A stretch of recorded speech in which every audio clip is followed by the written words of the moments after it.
finished it, it's not going to be a haunch, it's going to be lovely tender fillets. So the first thing we do, we saw off this to make shanks for braising slow cooking. Now, this is the interesting thing on this back leg. Can you see these natural lines?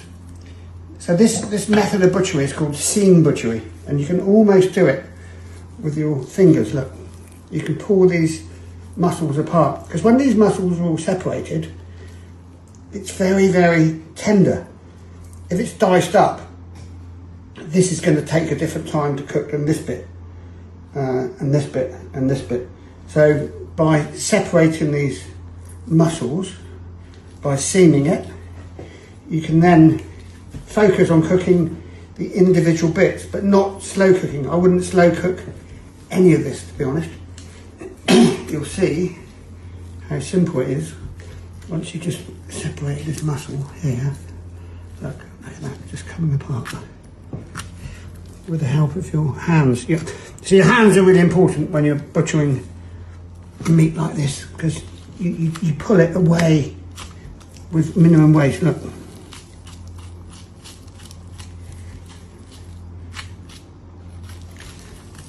And you see, I think a lot of butchers don't recognise the value of these cuts. You eat this is better than fillet steak. More flavour as well. If you go to the continent, you'll see a butcher's block with lots of lovely cuts like this, well presented, tied in cool fat or crepinette, which is the lining of the pig stomach, that sort of lacy looking stuff. Quite often they've got a bay leaf or a bit of rosemary on it. So this top bit is going to go into my ragu pot. So what I quite often do is make a deer ragu, chop it into small pieces, rather like a bolognese sauce, but red wine in there and some port, which is lovely served on polenta, soft polenta with deer ragu, delicious. So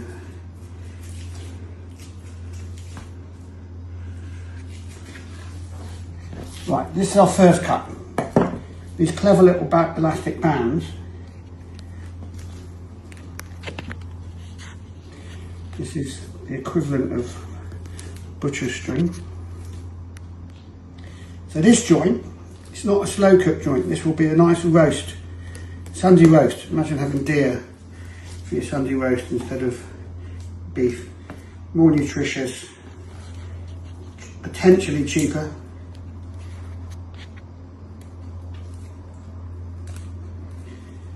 There's one cut.